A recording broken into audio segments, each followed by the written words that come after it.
Praise Lord. Jail से ले आने वाला प्रभु यीशु मसीह की अति बहुत नाम है। सब बहुत लोगों को मैं देता हूँ। प्रभु की बड़ी अनुग्रह है कि प्रभु ने और भी एक दिन हमको दान दिया। प्रभु की उपस्थिति में आना, प्रभु के साथ समय बिताना कितना अनोखा बात है। प्रभु हमें जो भी बताता है आनंद जीवन की बातें बताता है। क्योंकि मान लो 70 चेले लोग चला गया तो 12 को प्रभु ने बोला तुम भी जाना चाहते हैं तो जाओ। तो पतरस ने क्या बोला, प्रभु आनंद जीवन की बातें तेरे ही पास है, हम तुझे छोड़कर कहाँ जाएगा। एक सच्चा भक्त को प्रभु का उपस्थिति सबसे श्रेष्ठ है। तो आज के दिन प्रभु की उपस्थिति में कितना समय बिता पाया, प्रभु के संगति में कितना समय बिताया, बहुत बड़ी बात है। प्रिय, हमारा ये छोटा सा आयु आनंद काल का तैयारी के लिए प्रभु ने हमें दिया है। तो मैं विषय पर आना चाहता हूँ।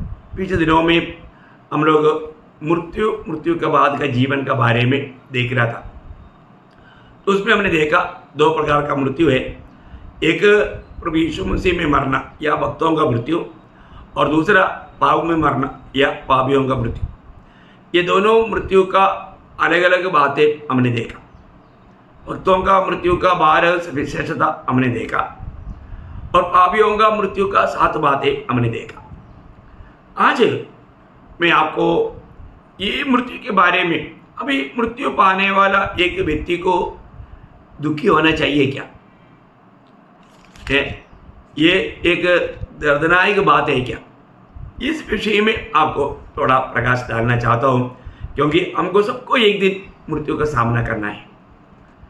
तो हम वास्तव में उस मृत्यु को सामना कैसे करेंगे, आनंद से करेंगे, है ना। बहुत लोग मृत्यु के समय में घबरा जाता, क्योंकि मृत्यु का बाइबल जो बताने वाला अर्थ का बारे में उसको सच्चा समझ नहीं। और अब सही रीति में अगर बाइबल जो मतलब अर्थ बताता है उसको सही रीति में जानेगा तो भक्त के लिए मृत्यु बड़े आनंद की बात है, बड़े आनंद की बात है। जरूर मर करके हमसे विदा होने वाला व्यक्ति के प्रति हमारे दिल में जरूर दुख आ सकता है, वेदना हो सकता है, लेकिन वो मरने वाला व्यक्ति के लिए वो सबसे आनंददायक क्षण है। मेरे और आपके जीवन में एक दिन हमें मृत्यु को सामना करना है। और हमारे प्रिय लोगों में कितने लोग दुनिया से चला गया, उनका मृत्यु के वक्त का अवस्था क्या था। और आज व्यक्ति इस रीति में मृत्यु को सामना करने के लिए, या उस मृत्यु को मतलब जब आएगा तो मैं उसको सामना करने के लिए तैयारी में है, ये बात को जानना।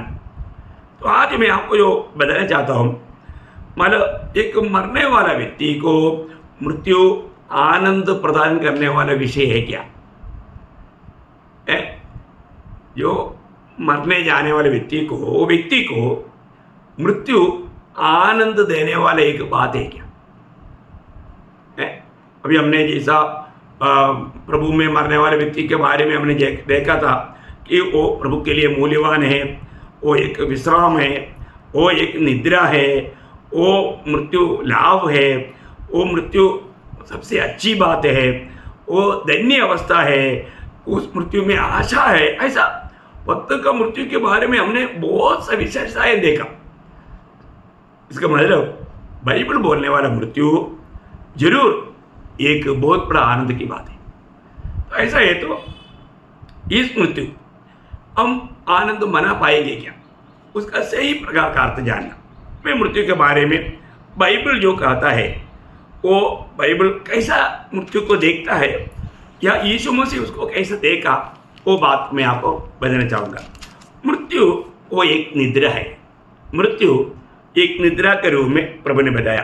आपको मालूम है, जब मत्ती के सुसमाचार 9 अध्याय उसका 24 वचन में हम लोग जब तब कहा, हट जाओ, लड़की मरी नहीं पर सोती है। देखिए, यहाँ पर का विषय आपको मालूम है, ये याइरोस का बेटी के संबंध में हुआ एक संभव है।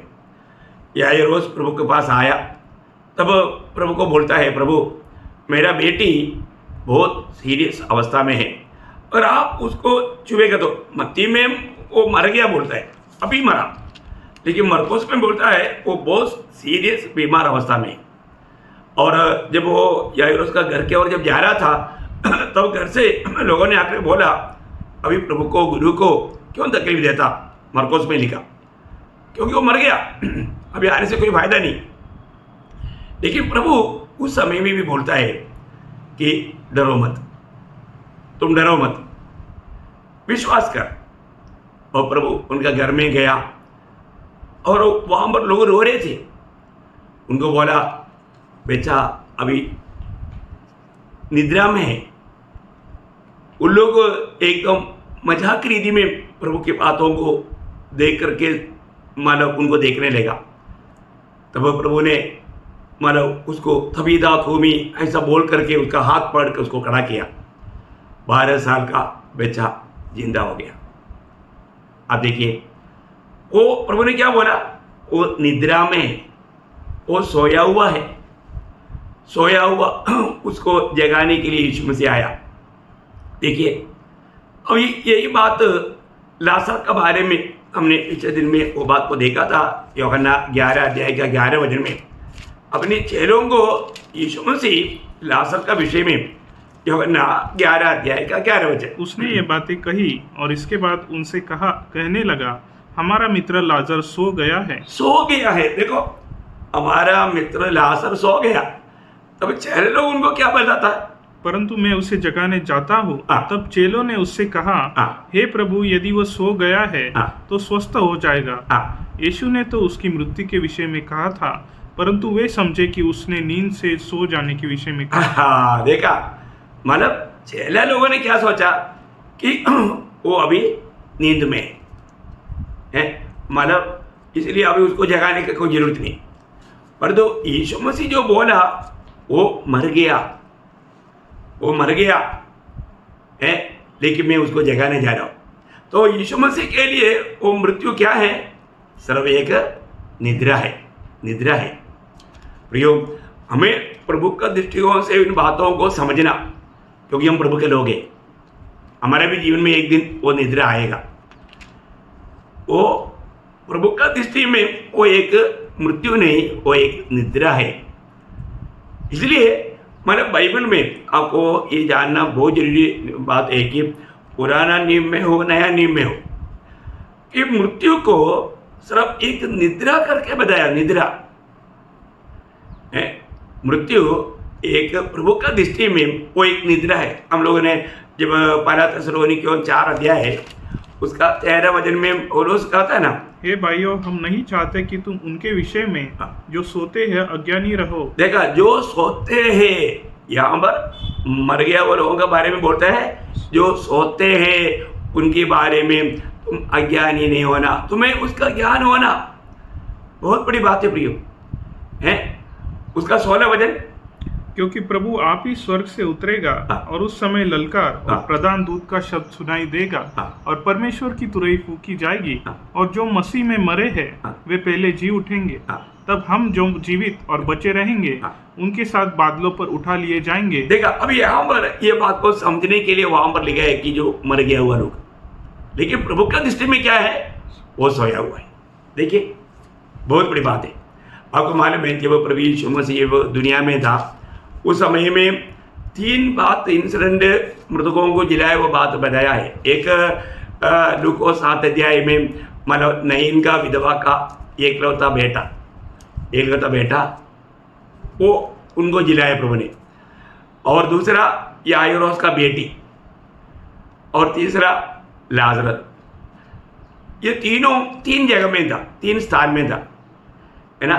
याइरोस का बेटी को घर में प्रभु ने जिलाया, और नयन का विधवा का बेटे को मार्ग में कब्रिस्तान में लेकर जा रहा था, मार्ग में जिलाया, और लाजर को कब्रिस्तान से जिलाया। मैं सोच रहा था कि अगर वो यीशु मसीह उस लाजर के कब्रिस्तान में खड़ा होकर हे मुर्दों जी उठो बोला होता, तो वहाँ पर जितने भी कब्र में थे वो सारे मुर्दा बाहर आया था। देखो, परंतु प्रभु ने नाम लेकर बुलाया, नाम लेकर पुकारा। देखो, मैं एक बात आपको बताना चाहता हूँ, जब प्रभु यीशु मसीह मंडली को लेने के लिए जब आएगा उस समय में जो तुरगी भूखा जाएगा उसमें हमारे सबका नाम रहेगा, नाम। नहीं तो सारा मुर्दा उस टाइम पर जी उड़ेगा। परंतु वहां पर नाम नाम आएगा, नाम लेकर के पुकारेगा। बहुत बड़ी बात है ना। एक ही उस आवाज में सबका नाम लेगा, हमारा नाम हमारे कानों में पड़ेगा। अगर हम प्रभु के आगमन से पहले मर गया, सो गया तो वो निद्रा से उड़ेगा। कितना भी कुछ भी होने दो, पर तो वो उड़ेगा। बहुत बड़ी बात है। प्रभु का वचन में लिखा हुआ बात सत्य है, सारी बात सत्य है। इसका मतलब प्रभु का दृष्टि में मृत्यु बोलेगा तो एक निद्रा है, निद्रा है ना। वही बात हम लोग जब स्तेफानोस के बारे में देखता है ना, जब प्रेरितों का हम 7 अध्याय है उसका 60 वचन में, उसके आखिरी वचन में वहां पर हम देखते हैं कि स्तेफानोस प्रार्थना करके फिर घुटने टेककर ऊंचे शब्द से पुकारा, हे प्रभु यह पाप उन पर मत लगा, और यह कहकर वह सो गया। ये कहकर वो सो गया। देखा, सो गया। देखो प्रयोग, कैसा प्रयोग है। तो हमारे जीवन में जब इस जीवन से हमारे लिए पुनरुत्थान है, पुनरुत्थान का अध्याय बोलने वाला पहला कुरिन्थी 15 अध्याय उसका 17-18 वचन, पहला कुरिन्थी 15 अध्याय उसका 17-18 वचन। और यदि मसीह नहीं जी उठा तो तुम्हारा विश्वास व्यर्थ है, और तुम अब तक अपने पापों में फंसे हो। वरन जो मसीह में सो गए हैं, जो मसीह में सो गए हैं, देखा, मसीह में सो गया। देखा, आप देखो प्रियो, मसीह में सोया मतलब ये दुनिया से चला गया, लेकिन कैसे? मसीह में वो सोया। बहुत बड़ी बात है। हमारे जीवन में हम कैसे सोता है या इसमें सोता है, वो बात है। मैं आपको पहले भी बताया, एक ही हम मसीह में सोना, नहीं तो पाप में सोना। जो मसीह में सोने वाले लोग का उस गुप्त आगमन में उड़ा लिए जाएंगे। हम लोग उस गुप्त आगमन का एकदम बहुत निकटता में है। कभी भी किसी क्षण को भी प्रभु का गुप्त आगमन या मंडली के लिए आगमन संभव है। इसलिए पुराने नियम में भी मृत्यु पाने वाले लोगों के बारे में आपको मालूम है। प्रभु का दिल का जैसा दावीद, पहला राजा उसका 2 अध्याय का 10 वचन में दावीद के बारे में हम देखता है। तब दाऊद अपने पुरखाओं के संग सो गया। दावीद अपने पुरखाओं के संग सो गया। देखा, सो गया। देखिए क्या प्रयोग है प्रियो, वो सो गया है ना। इवन दानिएल का किताब में भी, दानिएल 12 अध्याय उसका 2 वचन में, जो भूमि के नीचे सोए रहेंगे, देखा, भूमि के नीचे सोए रहेंगे, उनमें से बहुत से लोग जाग उठेंगे। कितने तो सदा के जीवन के लिए, और कितने अपनी नाम धराई और सदा तक अत्यंत घिनौने ठहरने के लिए। देखिए प्रियो, यहाँ पर विषय क्या है कि मतलब सब लोग ये दुनिया से जो मर गया, प्रभु बोलता है वो सोया है, वो एक नींद में है। वो नींद से हम एक दिन जगेगा। भक्त लोग जगने के समय का खूबी क्या मालूम है? जब भजन संगीता 17 अध्याय उसका 15 वचन में, परंतु मैं तो धर्मी होकर तेरे मुख का दर्शन करूंगा। देखा, मैं धर्मी होकर तेरा मुंह का दर्शन करूंगा जब मैं जागूंगा। देखा, जब मैं जागूंगा। देखा, इसका मतलब वो सब क्या कर रहा था? सोया हुआ। किसके बारे में बोलता? ये दुनिया से निकल गया हुआ लोगों का बात। जब मैं जगूंगा तब तेरे स्वरूप से संतुष्ट होऊंगा। इसका मतलब बहुत गहरा है। जब मैं जगेगा, मैं तेरा स्वरूप में जग करके मैं तुझे देखेगा, ऐसा हम बोल सकता है उसको। क्यों? क्योंकि प्रभु में विश्वास करने वाले लोगों के लिए जब प्रभु आएगा तो हमको प्रभु का स्वरूप मिलेगा, हम प्रभु का रूप में बदल जाएगा, है ना। पहला यूहन्ना 3 अध्याय उसका 2 वचन में हम लोग बात को पढ़ता है। हे प्रियो, अब हम परमेश्वर की संतान हैं, और अभी तक यह प्रकट नहीं हुआ कि हम क्या कुछ होंगे। इतना जानते हैं कि जब वो प्रकट होगा तो हम भी उसके समान होंगे। देखा, हम उसके समान होंगे क्योंकि उसको वैसा ही देखेंगे जैसा वह है। देखा प्रियो, ये आशा प्रभु ने हमें दिया है। प्रभु में आया हुआ अनेक भक्तों को ये जीवित आशा प्रभु ने हमें दिया है। प्रभु ने दिया हुआ आशा वो कभी भंग नहीं होगा। हम प्रभु के आगमन में कैसे भी मर गया होगा, लेकिन वो एक निद्रा अवस्था में प्रभु की दृष्टि में वो उड़ेगा, वो जिलाया जाएगा। कितना धन्यवाद है। तो ऐसा है तो एक वक्त को मरने के बारे में, मृत्यु के बारे में आनंद कर पाएंगे? निश्चय कर पाएगा, क्योंकि वो एक निद्रा है।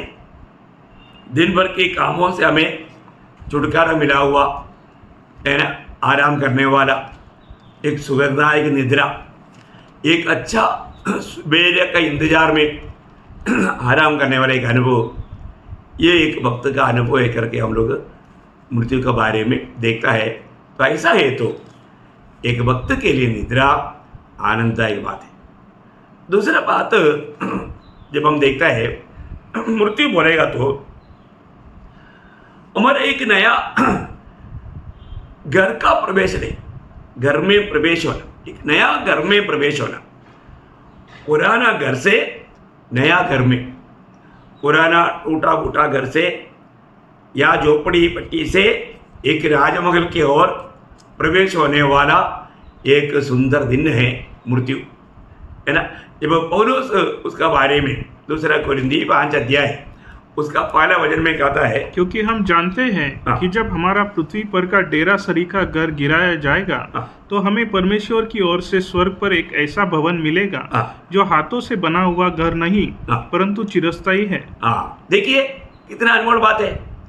इसका मतलब इस जो दुनियादारी की बातों से बनाया हुआ घर से स्वर्गीय बातों में तैयार किया हुआ घर में मतलब प्रवेश होना, है ना। ये थोड़ा बयान से बाहर की बात है।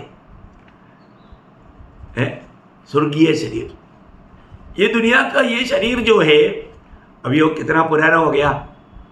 आपको मालूम है घर में कितनी प्रकार का मेंटेनेंस चलते रहता है। 2-3 साल में चूना लगाना पड़ता, कलर लगाना पड़ता है, कहीं टूट फूट होता है ना। ये शरीर रूपी में इतना प्रकार तकलीफ रहता है, बीमारियां रहता है। थोड़ा सा बुढ़ापा आ गया तो चलने फिरने के लिए, उठने बैठने के लिए सारे बातों में तकलीफ है। परंतु अभी यहाँ पर एक बिना तकलीफ का एक सुंदर भवन, स्वर्गीय भवन करके कहता है ना। यही घर का बारे में पत्रोस भी 2 पत्रोस 12 अध्याय उसका 13-14 वचन में वो कहता है, मैं ये अपने लिए उचित समझता हूँ कि जब तक मैं इस डेरे में हूँ तब तक तुम्हें सुधि दिला दिला कर उबारता रहूं, क्योंकि यह जानता हूँ कि मेरे डेरे का गिराए जाने का समय शीघ्र आने वाला है, जैसे कि हमारे प्रभु यीशु मसीह ने मुझ पर प्रकट किया है। देखो कितना बड़ी बात है। यहाँ पर पत्रोस भी वो बात को बोलता है, मेरा ये जो घर जो है गिराए जाने का समय आ रहा है, मतलब मृत्यु का समय आ रहा है। ये घर गिराया जाएगा प्रियो, हमें एक स्वर्गीय घर मिलेगा। आप देखिए है ना, एक गरीब व्यक्ति को है ना एक छोटा झोपड़ी छोड़ करके वो झोपड़ी में बोलेगा तो बारिश पूरा अंदर आता है, सूरज के धूप आता है तो धूप अंदर आता। ऐसा बहुत तकलीफ से गुजरने वाला वो घर में से उसको एक अच्छा बंगला मिल गया है, एक अच्छा सा एक घर उसको मिल गया तो उसको ये झोपड़ी से उस बंगला में जाने में या उस महल में जाने में उनको दुख रहेगा? कभी भी नहीं होगा, उसको बहुत आनंद होगा।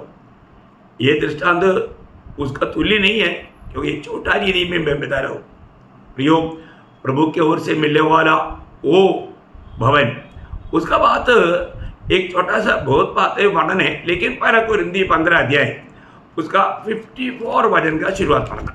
1 कोरिन्थी 15 अध्याय का 54। और जब यह नाशवान अविनाश को पहन लेगा। देखा हमारे ये शरीर क्या है, नाशवान है, परंतु जो हमें मिलने जा रहा है वो अविनाशी शरीर है, मतलब कभी भी नाश नहीं होगा, उसमें कुछ कीड़ा नहीं लगता, उसको कोई तकलीफ नहीं होता, कभी भी नहीं बदलेगा, एक अविनाशी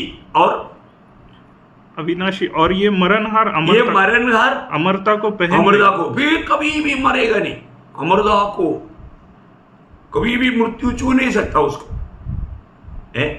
एक अमरता का मतलब मृत्यु छू नहीं सकता, और एक महिमा का एक शरीर, कितना बड़ी बात है प्रिय।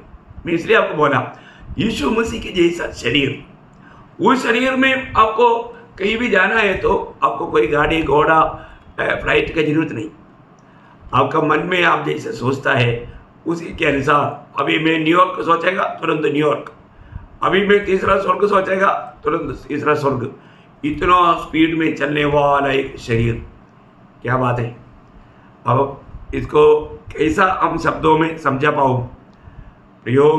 सब हमारा विचार की वेगता में स्पीड में चलने वाला एक ऐसा अनोखा शरीर, स्थायी शरीर, वो धारण करने का दिन है हमारा। मृत्यु बोलेगा तो इसका मतलब, मृत्यु बोलेगा तो एक भक्त के लिए कोई टेंशन देने वाला बात है, कोई चिंता करने वाला बात है, कोई दुखदायक बात है? कभी नहीं प्रिय। और जो मृत्यु के बाद की अवस्था के बारे में जिसको अगर मालूम नहीं, वचन का सच्चा प्रकाश नहीं, शायद वो लोग दुखी बन सकता। लेकिन एक सच्चा मसीह व्यक्ति को, एक उद्धार पाए वचन को, ये बातें जानना बहुत जरूरी बात है। तो उसका मतलब मृत्यु बोलेगा तो एक निद्रा है, निद्रा। हमारा तकोट सब दूर होकर के एक नया दिन की आशा में विश्राम करने वाले एक निद्रा, कितना अनोखा बात है। मृत्यु बोलेगा तो हमारे लिए ये नाशवान शरीर बदल करके एक अविनाशी शरीर धारण करने की तैयारी में रहने वाला एक समय, कितनी बड़ी बात है प्रियो। पवित्र लोगों के लिए, प्रभु में विश्वास किया हुआ लोगों के लिए ये बहुत आनंददायक क्षण है। आज कितने लोग शायद कैंसर से पीड़ित होगा, कई प्रकार का शारीरिक तकलीफ में क्लेश में होगा, पर जो प्रियो आप मृत्यु से कभी नहीं डरना। वो सिर्फ एक निद्रा है, वो आपका ये नाशवान शरीर बदल करके अविनाशी शरीर को धारण करने का वो दिन है। मार्टिन लूथर ने बोला ये मेरा राजाभिषेक का दिन है, कितना बड़ी बात है। मदर तेरेसा ने बोला ये मैं अपना घर में पहुंचने वाला दिन है, हो कितना बड़ी बात है। मैं आपको बताना चाहता हूँ प्रियो, मृत्यु भक्तों के लिए बिल्कुल दुख होने वाला बात नहीं, आनंददायक क्षण है। इसलिए मृत्यु के बारे में जो हमारा जो समझ जो है, वो बाइबल जो कहता है उसके अनुसार बदलना चाहिए। मृत्यु पाने वाला व्यक्ति के लिए बिल्कुल कोई दुख होने वाला बात नहीं। हाँ जरूर, मृत्यु से हमसे अलग होने वाले व्यक्ति को फिर हम ये दुनिया में हमें संगति में नहीं मिलेगा, या कुछ समय के लिए हमसे अलग हो जाता, उसका देह वियोग, उसका दुख अनेक होता है, वो जरूर। लेकिन तभी भी हम और लोगों के जैसा दुखी नहीं, क्योंकि हमको आशा है कुछ दिन के बाद हम वापस भेंट होगा, और वो भी उस महिमा के शरीर के साथ। कितना धन्यवाद है। मैं आशा करता हूँ आपका भी जीवन में ये वचनों का ये प्रकाश आपको मिल रहा है। मिलेगा तो आप मृत्यु का दिन को बहुत दिल से चाहेगा कब आए, ताकि हम एक क्लेश भरा दुनिया से हम एक सच्चा निद्रा में पहुंच करके उस शरीर को पा सको। प्रभु को बहुत धन्यवाद देता हूँ। बाकी 3 बात प्रभु का आगमन देरी हुआ तो मैं आपको कल बताऊंगा। वो आपको ये वचनों के द्वारा बहुत आशीष दे, और जरूर एक आशा भरा जीवन बिताते हुए खुशी से मृत्यु को सामना करने के लिए तैयार। प्रभु को महिमा मिले। आमीन।